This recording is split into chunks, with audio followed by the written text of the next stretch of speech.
I mean, ang dami ko pong kilalang boksingero na ang gagaling, pero syempre, talagang hirap talaga training. We don't have not every time we have the innovation.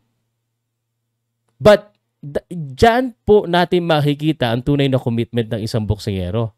Training!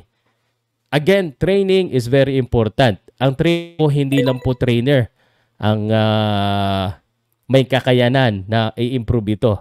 Nasa boksingero din po yan. Alam naman natin, ano? Nasa boksingero po kung sila po ay magte-training. Kasi, ang pangit din kasi minsan sabihin, ito ang katotohanan, makinig ka sir, lagi nating nirereklamo, kulang tayo sa training, kulang tayo sa ganito, kulang tayo sa budget, pero nung kapanahonan ni Pacquiao, nung nagsisimula ba, ganyan din naman ang dinaanan niya eh. No? Ang mga Pilipino, sanay tayo na mamaluktot. Pag sabi nga nila, no? Sabi nga nila, pag maikli pa, at pag maikli pa ang kumot, matutong mamaluktot. Ngayon, di mo na kailangan magkumot, ang init-init, di ba?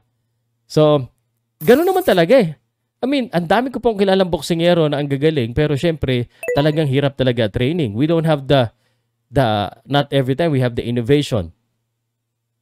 But, dyan po natin makikita ang tunay na commitment ng isang boksingero. Now, the money is also very important because the money, if you have the money, these will be the keys, one of the keys to actually get you to those things.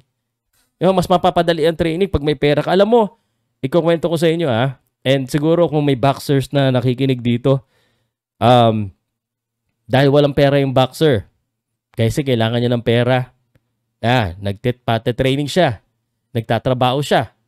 Buti, yung trabaho niya sa gym lang. Minsan may mga nagko-construction, may nagbebenta, tapos sa linggo may laban. Ganun. But that's the reality. But syempre, money buys you those things. I don't want to stress too much about money because maraming pwedeng puntahan yan.